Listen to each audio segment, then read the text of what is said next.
So that was the Come to Kenya video. All the people in that video were on my team. We all went together. There was one person not in the video, and that was the guy who is the photographer who made the video. So he didn't put himself in it, but he did a good job. So I'm going to tell you a little bit about my trip. I'm going to tell you a little bit about Kenya and about the people, and hopefully challenge you a little bit and talk to you about some upcoming trips that you might want to be involved in. So first, I just want to read this verse. I had this verse on my heart before my trip, and I think it's really cool. Ephesians 3:20. Now all glory to God, who is able, through his mighty power at work within us, to accomplish infinitely more than we might ask or think. I think that's really cool.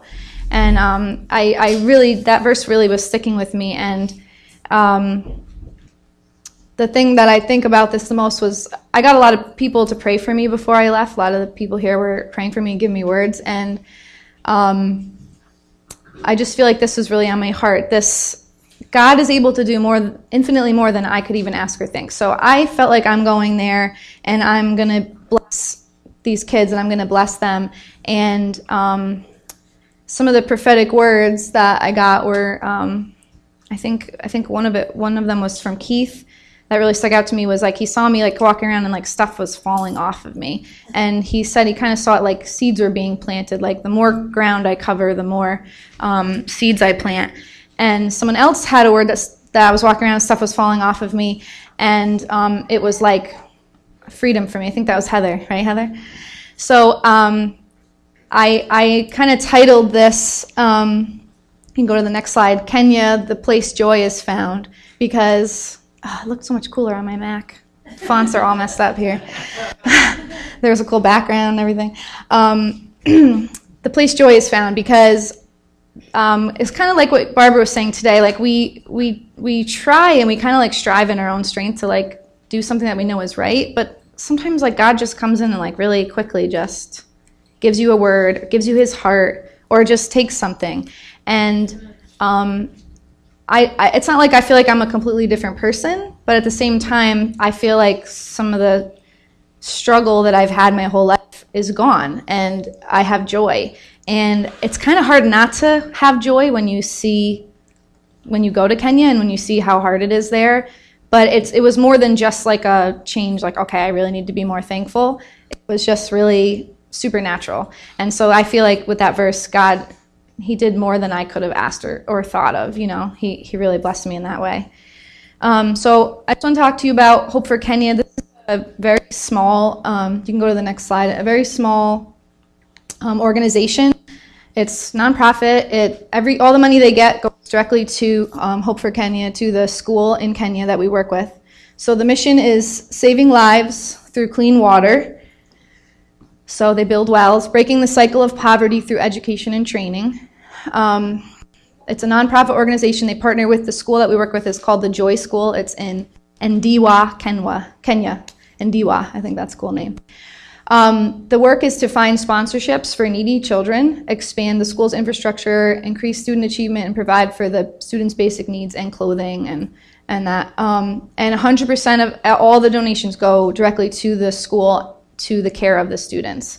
And another thing I want to say, Chad and Kate are not here today, but basically the head of this organization is Chad's father. So this isn't like somebody, that I don't know somewhere. This is like right here, small group, people we know, people that we're comfortable with. Okay, so now you know all of that, okay. So, okay, Hope for Kenya. So in the video you heard a girl say, when you look at the kids, you really see them living out the hope for Kenya. And that really struck me, and I've talked about this before, but basically I went feeling like my group, we're the hope for Kenya. We're going in, we're bringing hope, we're giving things they need, we're doing things that they need. So we're the hope for Kenya. But it's obvious when you see the kids and when you see the point, the mission is actually that these children that we help are actually the hope for Kenya. So the point is that we kind of help give them a chance to then turn their life around, not just their life, but their family, their town, you know, like they're actually the hope for Kenya. And so I have two examples of people who are not kids but who grew up and are helping Kenya. If you can go to the next one. So I call this the real hope for Kenya. This is a woman in Kenya. If you're a man and you're a pastor, you're a bishop, and if you're a woman and you're a pastor, you're a pastor. So this is Pastor Beatrice. Corey and I got to go. Corey's my sister. You saw her a few weeks ago here. We got to go to her house.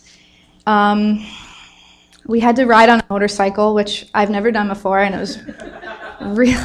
I actually cried. I was freaking out. When I say like ride on a motorcycle in Kenya, I'm saying like I'm not wearing a helmet. I'm on like a road with cows.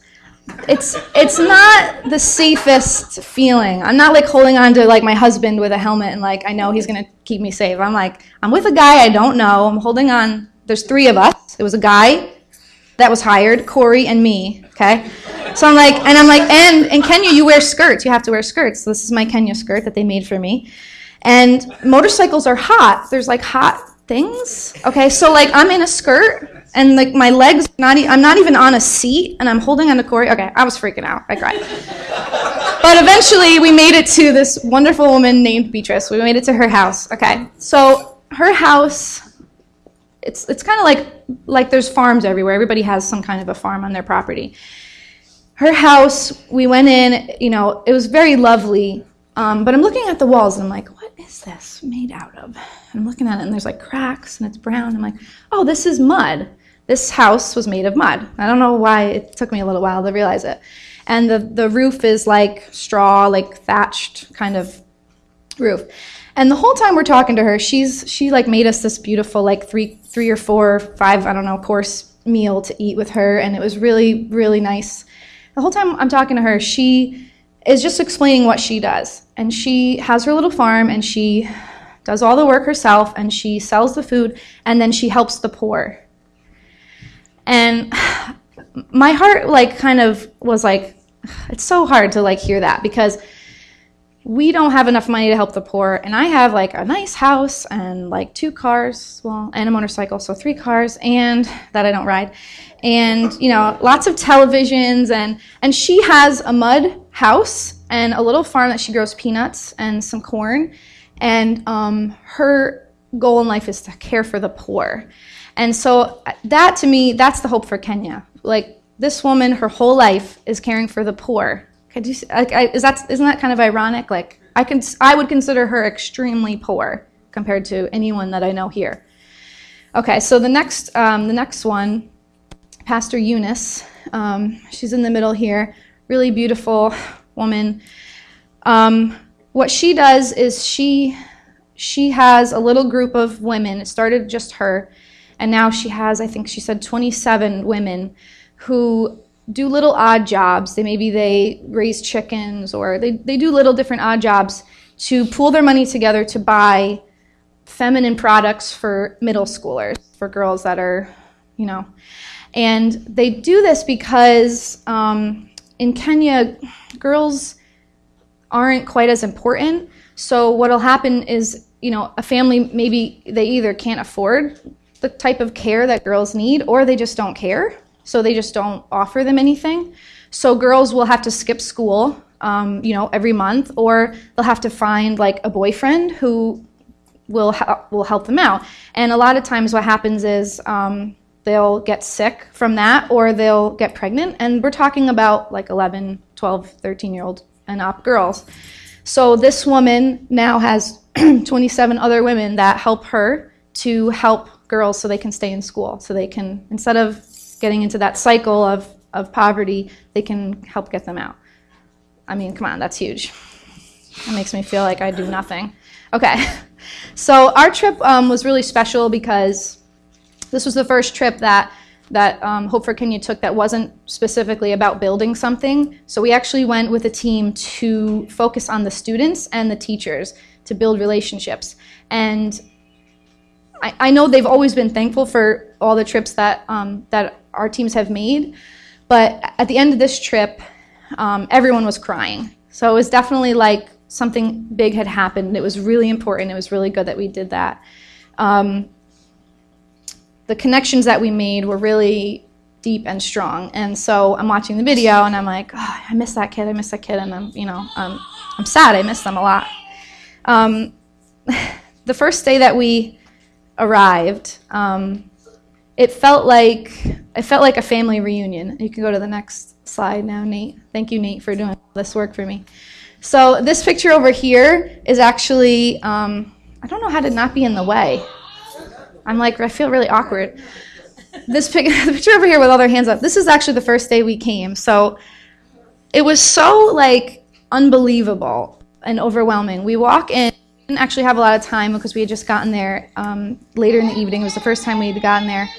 And it felt like they had this plan, all the little kids came first, everyone just came up, they didn't know what to do exactly, so shook our hand, moved on, shook our hand, moved on, a line, and it would be little kids, and then a little bit bigger, and then a little bit bigger, and then all the way, from baby to 8th grade kind of kids. And some of them are they can't even look at you, they can't meet your eye. Some of them are trying to tell you all about themselves and present themselves, and they're really excited. That's really funny. But it just felt like you heard one of the girls in the video say, it felt like returning to a family that you hadn't seen in a long time. And it was so beautiful. And I just cried because I feel like I've dreamt of that for a long time. So you can go to the next one. So just wanted to tell you some of the stuff that we did. This photo over here on the left, the first day, well, sort of the second day, the first full day that we were there, we did these PowerPoint presentations of ourselves, and the point was to kind of help the kids see that we were real people, that we weren't just these Mazungos, which means white people, which they yelled at us constantly, Mazungo, Mazungo.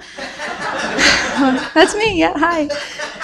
But by the end, they were yelling my name, which I like, JJ, JJ, which I, JJ, JJ. So yes, Mazungo, everywhere you go, Mazungo. So I wasn't sure if it was mean or rude, but usually they were smiling, so I don't know. So the point was to show that we were real people. We had children, we had, we showed our homes, our school, and it really helped. They really seemed to be able to talk to us more with that. And this picture on the top right, this is pretty much what I did all day, every day. I would sit in a little group of little kids while they stared at me and waited for me to do something. That was basically it. It's a lot of pressure to find a game or think of something. I mean, one day it was hours. We did a circle game, and everything we could think of. I'm man, I wish I had thought of more stupid little things to play. But honestly, they didn't really care. They're kind of used to just sitting around not doing anything. So for us, it was a little awkward. We're I feel like we should be doing something. We should be entertaining them. They're actually fine. But anyway, the more we played, the more they got to know us, which was fun. And then, I don't know, can you see the pictures pretty good, or? Yeah. The twins. Actually, no, they knew I had twins, and they said, when will you give birth again? I'm wow, that's a really awkward question. I don't know what to tell you. Anyway, this lower picture here, this is them eating their breakfast. So sometimes I'd go over there and they'd go and get a chair out for me, and I would sit there and watch them eat their porridge. It was really cute. Let me see, what do I have here? So basically we played with the kids, which is sitting around figuring out stuff to do. We talked to them. They do speak English, but they also speak 2 other languages. So their English, they didn't understand a lot of what we said, even though they could speak English. So there was a little bit of a barrier there, but not as bad as not speaking English at all. We actually taught some of their classes, which was really awkward for me because I feel like I'm a terrible teacher, even for my own kids. I just don't know how to teach people how to do stuff. So I'd walk into a classroom, and I thought I'd be sitting in on a lecture. I wanted to observe a teacher teaching the class, but there would be no teacher. It's kind of complicated, but the school day is from 7 a.m. to 6 p.m. And so the teachers have a lot of breaks where kids just sit in the classroom for half an hour, and write notes or whatever and wait. So I thought I'd go in and watch a teacher teach, but there was no one there. So they would some days they'd bring a book up to me. They'd bring up their lesson plan and show me the page and teach us this is. I'm oh God, I don't know what to do. I'm not a teacher. I'm like, I don't know what to do. So sometimes I just wung it. Sometimes I had my guitar, so I played them a song and taught them a song, and that was really cute. And one day, I don't think they brought me a book, but I was sitting there, and there was like a map, and they pulled the map down, and they asked me to show them, where I live and where I've been. And that day was really cool because they were showing me all different things in Kenya, and I showed them all the different places in the world I've been, and they'd ask me why I went there, and I said to help kids and to help people, and it was really cool. And one of the kids actually, he said, "Did you go to help kids?" And I said, "Yeah." And he said, "Orphans?" Because a lot of these kids are orphans. And I'm like, yeah, I guess so. And it was just such a funny conversation because I wasn't sure if that made him feel special or not special, But anyway. So I taught the kids some songs. I hung out with the girl that I sponsor. I sponsor a girl for $30 a month. Her name is Becky Nicole. She was in that first picture. She basically took me around the place all the time. She'd take me into her dorm room. She would kind of hang out with me. I'd give her gum, and I had trail mix and stuff like that. And she was really cool because I feel like she was looking out for me. She would kind of if the kids got a little too aggressive, because they're you have weird skin, so they're touching you and grabbing you and pulling on you. If they got a little too crazy, she would smack them and be like, leave her alone in whatever language she was speaking. And because they have 40 different languages, so I'm not sure which one is her native tongue, but anyway, and I would give her little treats. And so if there's other kids around, I'm not just going to give it to her, I'm going to give it to everybody. But one day I was sitting in a room with her, and she actually said to me, "JJ, don't give these girls your food." And I'm like, wow, that's really mean. Why would she say that? I'm like, well, hi, Becky, why would you say that? I want to share with everyone. And she pulled up a blanket or something, and she showed how they were basically throwing some of it away. The stuff that they didn't like, they were getting rid of, and not telling me, but taking it away from other kids and then throwing it on the ground. And her heart was so good. I feel like she kind of knew there's certain kids who either didn't need help or didn't want it, and she was really just smart about that and really tried to protect us. And so she even gave me a list of 10 kids, I've told you this before, who needed sponsors that I call the Becky Nicole approved sponsor list. And I love that because we did get all of those kids sponsored, which is great. And anyway, so I hung out with her a lot. But at the end, she told me that I am like her mother, even though she actually has a mother.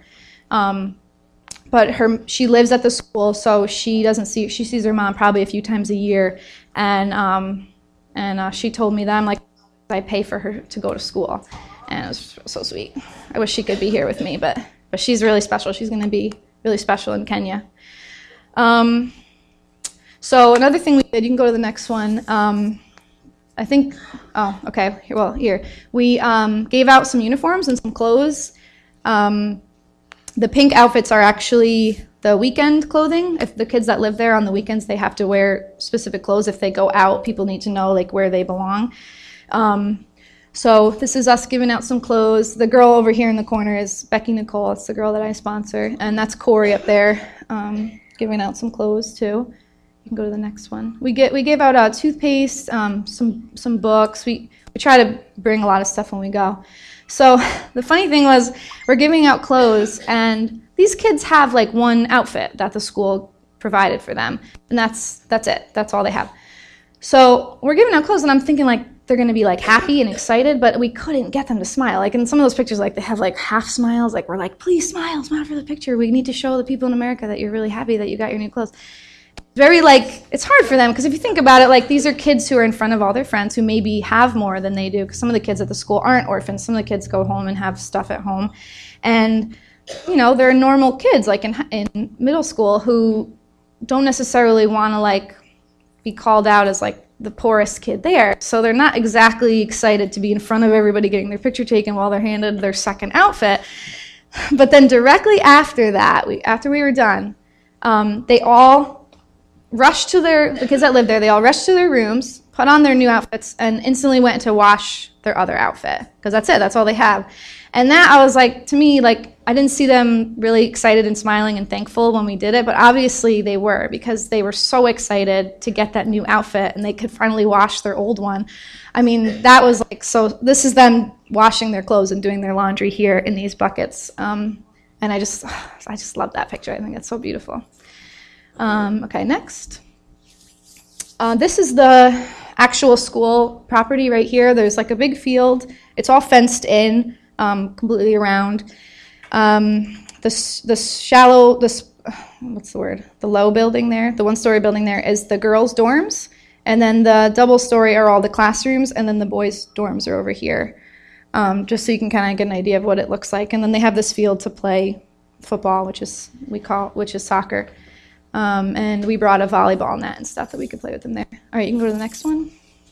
Okay, so the kids are here, so I can't tell you exactly what we talked about with Girl Talk, but this was, I think, like the biggest thing that for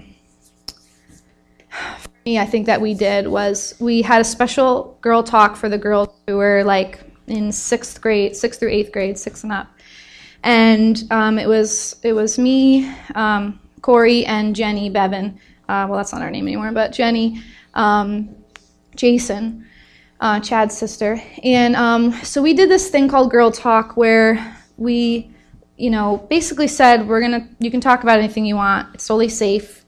We're not your teachers. We're not, we don't live here. So you can ask us anything you want and we won't think you're crazy because we're leaving. So like there's no, consequence here. So we got a lot of like blank stares. And so we were talking just a little bit about, being a girl and stuff. And we really were hoping for it to be like a very casual, like question and answer kind of thing. And we were getting nothing. I mean, for like half an hour, we talked about stuff without any response. And so it came to the point where we actually said, okay, if you want to go and you don't want to ask any questions, feel free to go. You can play, you can do whatever you want, you can have free time. And none of them left. I'm like, I feel like either they're not understanding what we're saying or they want to talk, they just don't know how. So we came up with the idea, which seems very like sensible now, to hand out paper, have everybody write questions down without putting their names on it, hand them in, and we'd read the questions aloud and answer them. And I'm thinking we might get like a couple of questions because they would just seem so not into it. And so I said, hand it in, even if you don't have a question, whatever. Every piece of paper had at least 2 or 3 questions on it. So I was like, oh, thank God. Okay, so there is a purpose here. And some of the stuff was just really sad. I don't want to get into too much detail. But it was really sad. It was really hard. But basically, I feel like if the whole trip was just to tell, this group of girls that stuff that's happening to them is not their fault and it's not what God wants, to me, like that's all I could have done. I would have been like happy. I would have felt like I had a purpose there. It's just the need is so huge, and that that's what I shared in the video. That it's just the need is so huge. It's so great. It's so much bigger than I was expecting, and so much more overwhelming than I was thinking. The need is so great, and I think the other thing that I really want to like just try to impart to you is that these are real people. We see like videos and pictures and stuff, like even on TV, they have like the kids who have like flies on their faces and they're like, sponsor this child. And like, it's not really real because it's not here. But I just want to like say, this is real. These are real people, real girls, real boys. It's not like on another planet. I know it seems far, but it's actually not. It's like right across the ocean. Like it's right here on our planet. It's happening right now. It's not like in the past. It's like, this is real. These kids are not just pictures. They're actual real humans. Does that make sense? Our biggest thing that we try to do is get the kids sponsored who can't afford to go to school, who can't afford clothing and everything. I actually sponsor 2 kids now because now that I go, I feel like I have to sponsor everybody. But it's more helpful if I get some of you guys to help me out. So actually right now from our church, we have 13 kids sponsored. And I think that is really cool. I'm really, really, really thankful I'm collecting letters from the sponsors to their kids because this Wednesday I have, okay, you can go to the next one. Let's see if that's the next one. Oh, I missed that. This is real life, okay? Look at those beautiful faces. Wait, can you go back? Isn't that amazing? Such beautiful little girls. Okay.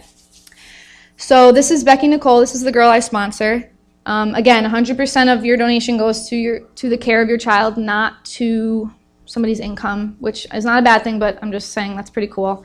Okay, next. Let's see if this is Peter. Okay, so Peter over here, that's Philip. He's our camera guy. This is Peter. He's actually in America right now. He's traveling around, and he will be at my house this Wednesday at 6 o'clock. We're going to have dinner, and you're all invited, but I need to know if you're going to be there because I have to make the right amount of food, so please tell me. We're going to meet with Peter. It's very informal. You know, he's not like preaching or anything, but it's like kind of a meet and greet. He'll talk to you about the kids. He'll answer any of your questions, talk to you about sponsorship. How long have I been talking for? Any idea? 25? Holy, I'm so sorry. Wow, I hope you guys aren't super bored. So please come to my house Wednesday. Tell me. Okay. Okay, so there's only like 2 more things. So next thing is, so sorry. Upcoming trips. Okay, we've got a trip in November. That's for building. And then there's 2 trips, January and February. Basically, Derek Bevan will be going for a month, and he'll be taking 2 different teams for 2 weeks. So it's about 2 weeks. It's about $2,000 per person. That covers everything. It also includes an overnight stay at this amazing safari thing. Okay, which I had to show you. Yeah, thank you. So honestly, if this is like, to me, I could have spent $2,000 just to stay here one night, and I would have felt like the best. It was like the best day ever. So these are some pictures, some hippos. We saw hippos, we saw zebras, we saw elephants, we saw giraffes. Can't shoot them, they're totally protected. I know, it's so sad. I'm sure there's places that you can shoot them at, but I'm sure there are. That's probably a lot more money, though. And these are pictures JJ took with her own. So these are pictures I actually took. Okay, I didn't buy these online. This is for real. This is a lion. Look at how scary this guy is. Do you see this guy? You took a picture? I took a picture. He looks hungry. I have a picture of the shadow of our safari truck, which ends like here. Just so you know, I was like here and the lion was like there, and I was like, oh my God. Hey, what? I know. Well, yeah, it's true. Fear is not logical, okay? So anyway, so this is just something that, you know, to help entice you. I didn't tell my dad about the lion until now. No, I'm just kidding.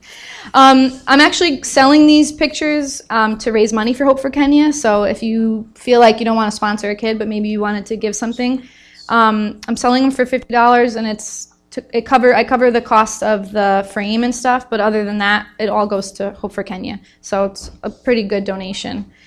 And so I just want to say about the trips, like if you're thinking about it, I mean, I feel like you have to go. Everyone should go. You have to. But I know everybody's not like me. But at the same time, like Corey was sharing last time about how she said something like, I was like, oh, I'm so much better at this than you. And that's not exactly what I said. I just want to kind of point that out. I didn't exactly like put her down about going to Kenya, but we were there together, and her reaction was not, you know, maybe your typical like missionary. You know, she struggled, and it's really hard. But I was kind of thinking like, it's not about like, you know, being good at it. Like it's kind of like if you're called, then you do it anyway. And I have a verse, I think. Okay, so I was kind of looking at it like it's not about being brave, it's just about doing it anyway, and it's about taking up your cross. And I have this verse for you. Through suffering, our bodies continue to share in the death of Jesus, so that the life of Jesus may also be seen in our bodies. And that, I feel like, is what making a big sacrifice, that's what it's doing. You're taking up your cross, you're dying to yourself, and because of that, you get more life. Does that make sense? And so I just wanted to say that you don't have to be like a gung-ho missionary, you can be like Corey and go to Kenya, okay? If you're like Corey, you can still go to Kenya. So, and just, this is something that, like, I can't ignore. I mean, especially now that I've seen, I'm responsible. So I can't ignore this, and I just hope that that you guys can, I don't know, maybe some of you can catch this vision, that my life or your life or my kid's life is not more important than one of their lives, and just to take a little bit of your life and pour out, and you get so much back in return. So that's it. Do you have a question? The trips? 2 weeks. You could do it. You're going. You're going up now? It's only going to be 5 minutes. And it's going to be funny. A lot of people here sitting here right now have maybe some mixed feelings going on, and I just want to identify that because it's kind of important. I felt like the Lord put that in my heart. Some of you are sitting here right now are thinking, yeah, you know what, I really want to be part of this next trip, and if that's like something you're feeling, maybe you should follow through on that, because God has a plan for your life. Okay, and sometimes doesn't measure up to what we thought our plan was, but yet it's really important to follow through on His plan, because when you do His plan for your life, then you're really happy. And if you know that 99% of the people on the face of the earth are always trying to make themselves happy, and they're failing in doing so, and that's the reason, because they don't know God's plan for their life. Maybe He's just leading you to support. Maybe buy one of these. I'm buying one of those for my office. Immediately. I had no idea you took those with your own camera. It's great. You need to follow through on those things, because God brings those across our path so we can do that. So I just really want to encourage you in that. There's other of us that have mixed feelings. Part of what you're feeling is like, yes, this is really cool, this is really great, and these poor children and all the bad things. But you also feel maybe a little bit bad about some of the things that you're going through. Okay, you're going through some things, and you feel like, on one hand, you feel like really bad that you should even feel bad about what you're going through, because look at these kids. Like JJ was saying, the woman with the mud house, and she's helping the poor, and look what we're doing. And so we're going through some things, and we're feeling bad about what we're going through. So we have this guilt or this ashamedness for what we're going through. So I'm just going to tell you a really quick story of something I went through last week. So it's important for you to know that the background is that when I was a little kid, I had asthma. I grew out of it when I grew older, but I had asthma. And really weird, my asthma was triggered by excitement. So anytime I would get really excited, I would get asthma. Now, when I was a little kid with asthma, they didn't have inhalers like they do today. So oftentimes they really couldn't do anything for you. So I actually spent a couple of Christmases as a very young child in the hospital in an oxygen tent. So what my family learned to do, the doctor helped them do it, is everything became no big deal. Okay, everything became no big deal. So Christmas trees got smaller, and they just kind of appeared out of nowhere. And I was like, what's that? Oh, it's just a tree. It's no big deal. And so my parents kind of got robbed from them the excitement of, because you want to see your kids' excitement. That's part of like growing them up. It's like the good part. It's like, yeah, I got you something. The kid jumping up. That couldn't happen in my house because I'd be spending the day in the hospital. Okay, so when I was about 7 or 8 years old one time, I come home, and I'm home, and right after breakfast, my dad says, hey, Dave, why don't you go down the road and play wiffle ball with your friends? And I'm like, that's a great idea, because I love sports, so I get to go play. So I go play, and then after a couple hours, one of my brothers would come down the road and say, hey, Dave, Mom and Dad want you to come home because they're going to go for a ride in the car. Where are we going? Oh, nowhere. It's really no big deal. They just want you to go for a ride in the car. It's just no big deal. So I get in the car, and it's a station wagon, and there's 5 of us, 5 kids, and 2 parents, a big station wagon, and I just oblivious to the fact that the back of the car is loaded with sleeping bags and food, So, but we're just going for a ride because it's no big deal. So we get in the car and we go for a ride for like an hour or two. Like, where are we going? Oh, we're just going to drive around. It's really no big deal. So we get where we're going, and it's this little cottage on the side of a lake. And there's a little dock there. And my father says to me, there's something wrong with the car. We're going to have to stay here for a little while. Something wrong with the car. He goes, well, here's a fishing pole I just happen to have in the back of the car. So why don't you go fishing? And then they like unload the car. So like when it's nighttime to go, it's nighttime. It's getting dark. It's time to go home. He goes, I didn't get the car fixed. We're gonna have to stay the night here. So okay, so we stayed there for a week.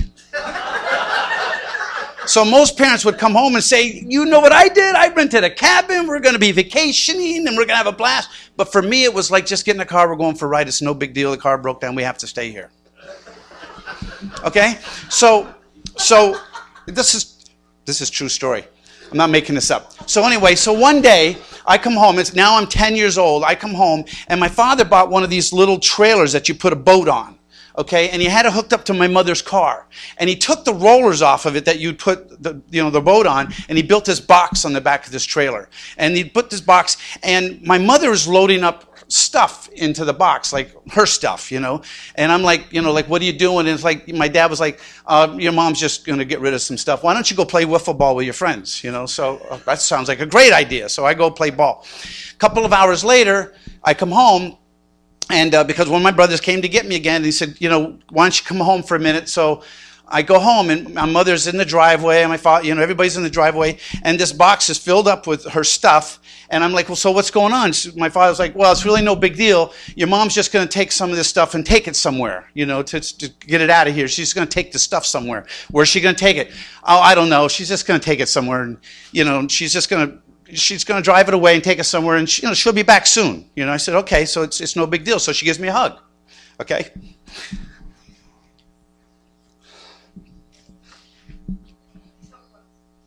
I was really close. So anyway, what actually happened, that was the day that my mother left my father. And it was no big deal. So a few weeks go by, and I remember being home, and I'm like, Dad, so when's Mom coming back?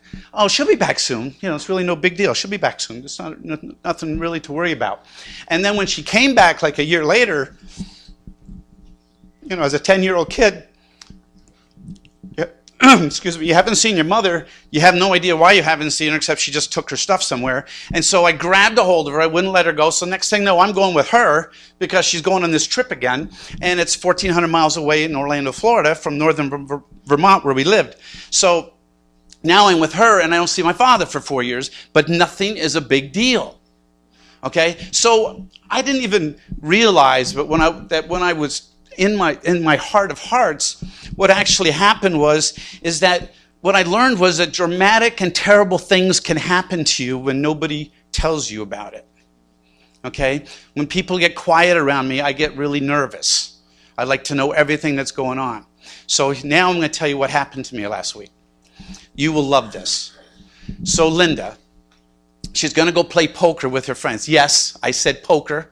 She plays poker. As you know, Josie, she can be pretty good at it. Yeah, right.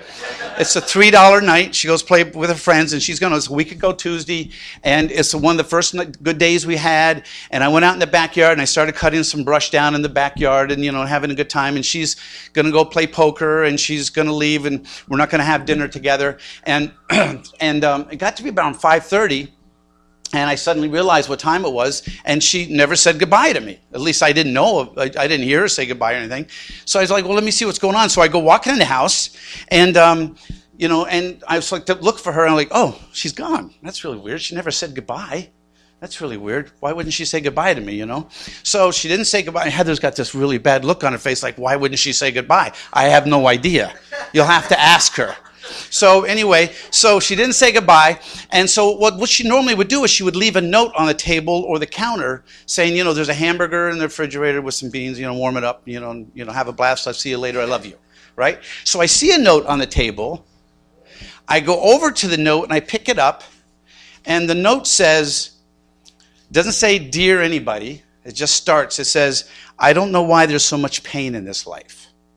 I don't know why we have to endure this kind of pain. Maybe in the next world, we'll know why, and all of our pain will be gone. And this is what I'm reading, and I'm thinking, she didn't say goodbye. The least of my thoughts was she left me, or worse, she went to do something to herself. And I had a mild panic attack. I'm just like short of breath. I'm like, I didn't know what's going on. So first thing I do is I call her phone. How many people ever try to call in on her phone and get through? Yeah, exactly. One person. Never. Yeah. So I'm like, she didn't answer her phone. This is really bad. She's done something terrible to herself. She thinks that she's causing me pain, and she's going to, So I'm just thinking everything terrible, stupid, silly thoughts. And so I call the woman that she's going to their house, and her name's Gina, and I'm saying, Gina, is Linda there? She goes, no, and she must, by the tone of my voice, she goes, what is wrong? So I said, I don't know. She's not. She didn't say goodbye. She left without saying goodbye. She left me this note, and I'm starting to read this note. She goes, what did the note say? So I start to read the note. Well, nobody should have to go through that much pain in their life, and I don't know why we have this kind of pain. And then as I'm reading the note to Gina, I realize what's going on. This woman, Gina, had broke her back 3 months ago and was really bad pain. And Linda, all she was doing was putting a greeting card together. And instead of writing the card, she wanted to practice what she was going to write first on a note, which I found.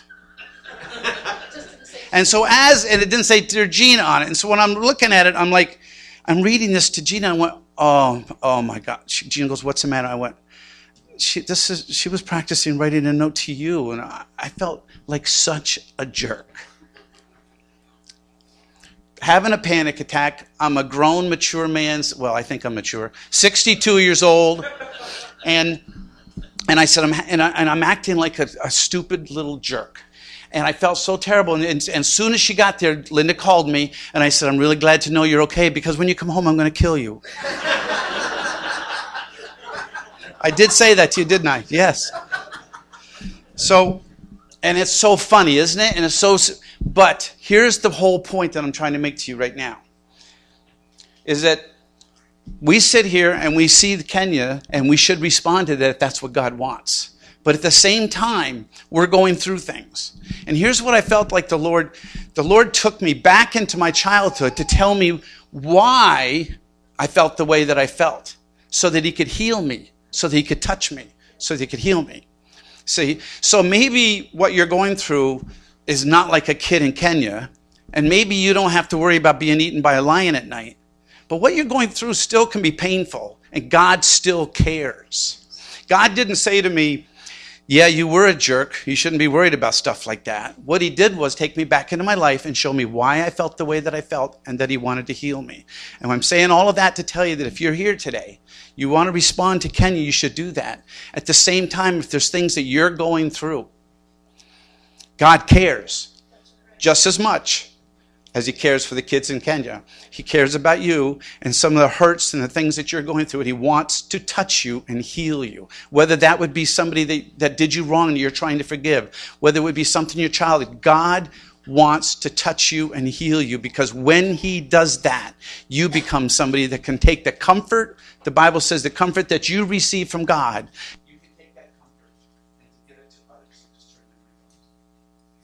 You can take that comfort and give it to others. We're going to be praying for just that right over here. If the worship team wants to come back up, and we'll do one more song, we're going to be praying for that. Think about that. Don't be ashamed that you have hurts and that you have feelings. Yeah, put it in right perspective. You're not living in Kenya. You got a really good life. You have a lot to be thankful for. Put it in the right perspective. But don't think that God doesn't care about your feelings.